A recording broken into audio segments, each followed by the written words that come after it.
Hello students, so we have started future tense. तो हमने देख लिया था कि इसकी टाइप्स कौन कौन सी हैं। वही टाइप्स हैं जो प्रेजेंट में भी होती हैं, पास्ट में भी होती हैं। ओके, तो ये 4 टाइप्स जो आप देख रहे हैं ये है फ्यूचर टेंस की टाइप्स। तो आज हम पढ़ेंगे इसकी सबसे पहली टाइप जो क्या है, सिंपल फ्यूचर टेंस और future indefinite tense. It is used to describe an action which has not occurred yet and will occur in coming time. So simple जो हम फ्यूचर टेंस की भी डेफिनेशन देते हैं, so simplest type of future tense है ये।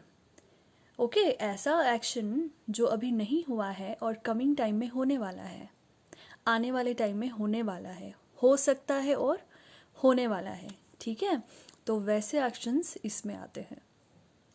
अब structure क्या होता है, कौन से ऑक्सिलरी वर्ब्स इसमें लगते हैं वो हम देखेंगे। फॉर एग्जाम्पल हम देखते हैं, he will eat pizza tomorrow. क्या मीनिंग है इसका? वो कल पिज़्ज़ा खाएगा। Okay, he has not eaten yet, अभी तक उसने खाया नहीं है। ओके, वो कल खाएगा और किसी ने ये बात बोली, ही विल ईट पिज़्ज़ा टुमारो, वो कल पिज़्ज़ा खाएगा। ओके, तो ये कल होने वाला है। ओके, तो this is the simplest form और ये सेंटेंस जो है ये फ्यूचर इंडेफिनिट और सिंपल फ्यूचर टेंस का सेंटेंस है।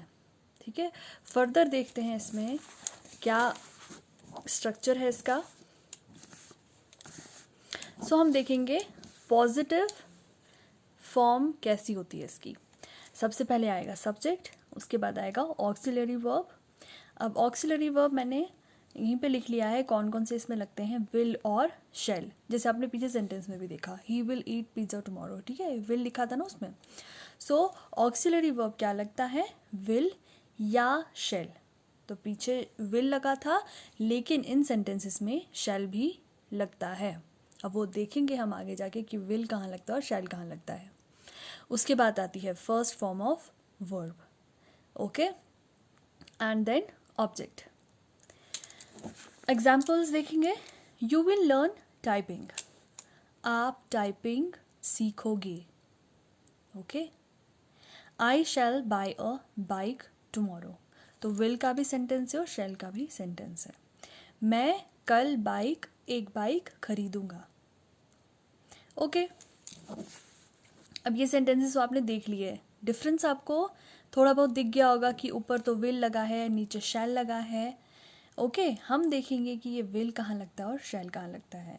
रूल्स में देखेंगे पहले क्या रूल्स हैं। ऑक्सिलरी वर्ब विल और शैल इज यूज, तो ये तो आपने पहले ही देख लिया कि इसमें ऑक्सिलरी वर्ब कौन सा लगता है, विल और शैल।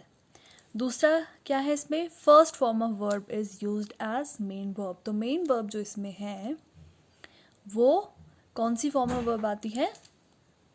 So main verb is the first form of verb. If the subject is he, she, it, you, they or proper noun, then will is used. Okay, तो will हम देखेंगे कि कहाँ कहाँ लगता है, he के साथ लगता है, she के साथ लगता है। ये सारा यहाँ पे लिखा हुआ है किस किस के साथ लगता है, ये आप देख लो। तो will इन सब सब्जेक्ट्स के साथ लगता है।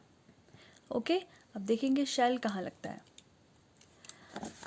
If the subject is I, we, then shall is used, तो अगर आई है या वी है तो शैल लगेगा। तो ये भी बहुत सिंपल है, आपने सिर्फ इतना याद रखना है, या तो आई या वी के साथ लगता है शैल, बाकी सब जो सब्जेक्ट्स आपको दिखेंगे उनके साथ क्या लगाना है, आपने विल लगाना है। ओके, सो ये था पॉजिटिव फॉर्म। नेगेटिव फॉर्म भी बिल्कुल सेम है, विल वहीं पे लगेगा जहाँ पे यहाँ पॉजिटिव में भी हमने देखा। डिफरेंस सिर्फ इतना है, यहाँ पे क्या लगेगा, नॉट लगेगा, और ये बात आपको पता है नेगेटिव में नॉट लगता है। एग्जाम्पल्स देखेंगे, you will not learn typing, I shall not buy a bike tomorrow. Okay, so it's not difficult, इसमें सिर्फ नॉट ही लगाना है हमने। इंटरोगेटिव का भी आप सबको पता चल गया है, अभी तक हमने बहुत बार देखा कि इंटरोगेटिव में ऑक्सिलरी वर्ब सबसे पहले आ जाता है। ओके, बाकी सब बिल्कुल वैसे ही सेम है। विल यू लर्न टाइपिंग, क्या आप टाइपिंग सीखोगे। Shall I bye a bike tomorrow, क्या मैं कल एक बाइक खरीदूंगा। ओके, तो विल जैसे आपने पहले देखा कि यू के साथ विल लगता है और आई एंड वी के साथ शैल लगता है। अगर यहाँ पे वी भी होता तो भी शैल लगता। ओके, सो ये हो गया इंटरोगेटिव। अब हम देखेंगे इंटरोगेटिव नेगेटिव कैसा होता है। तो वैसे ही ऑक्सिलरी वर्ब आएगा सबसे पहले, फिर सब्जेक्ट आएगा और उसके बाद नॉट आएगा, ठीक है।